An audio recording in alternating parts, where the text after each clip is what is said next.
Welcome back to Bayou Time. On Friday, the Regional Military Museum received a donation of a Gulf War-era Russian helicopter from a donor in Alabama.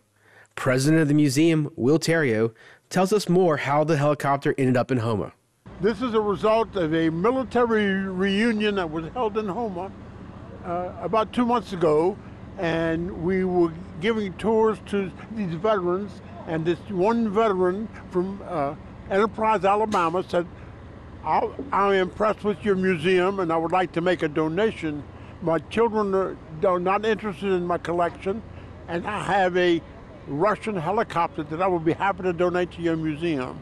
And this is the result of that one tour that we gave to these veterans. He also donated a 1939 Stinson aircraft that was used during the early World War II to go fly over the Gulf to look for German submarines that were flying in the Gulf at the same time.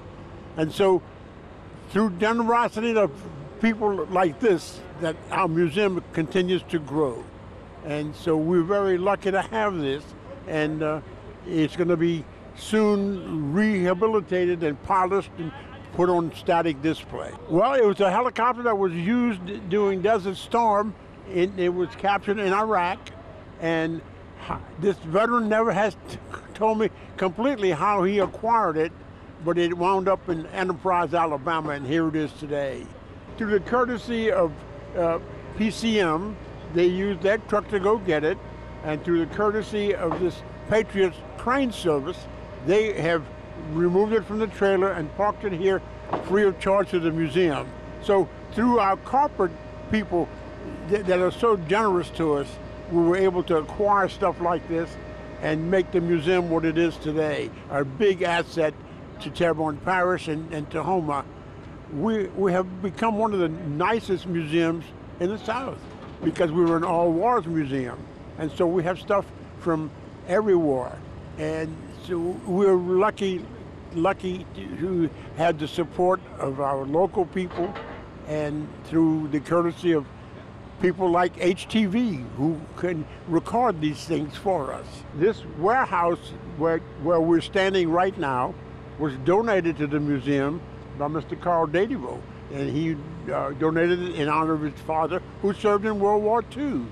And then the other building that is our motor pool, this is where we repair and get our vehicles running and maintaining our vehicles. So we are continuing to grow, and pretty soon we will be able to have a museum that the second and third floor will be completely, and we can display more stuff. And we're attracting, at the present time, we're attracting people from every state in the Union, plus people from foreign countries.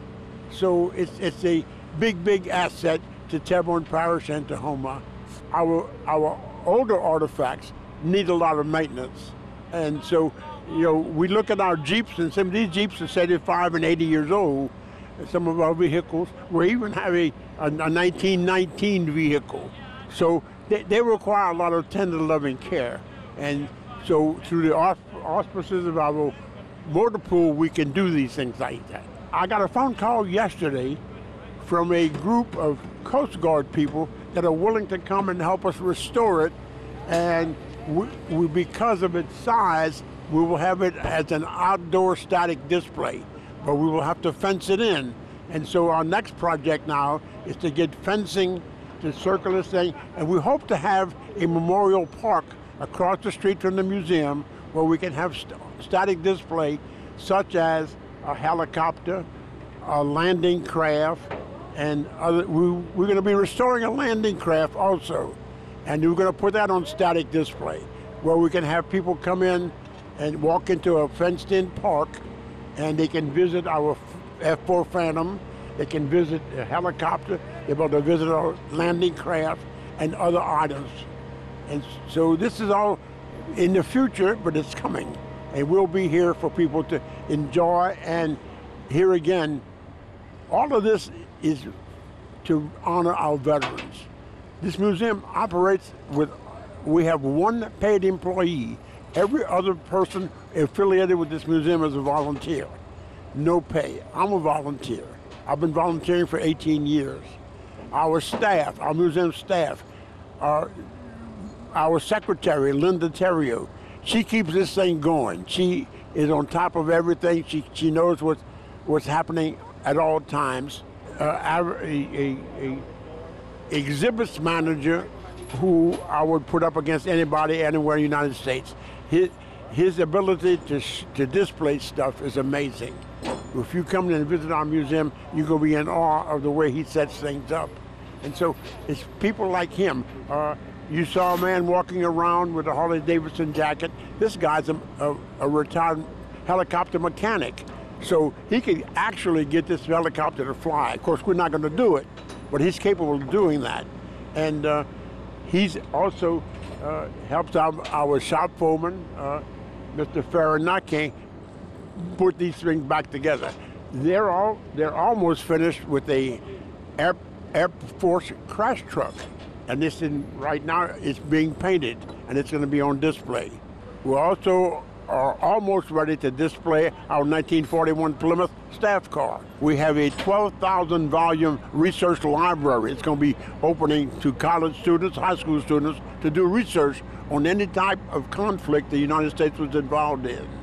We're going to have a second floor where we can display stuff that's in storage that we can't display because of lack of room. So next year is going to be another growth spurge coming for our museum. We'll be right back with more.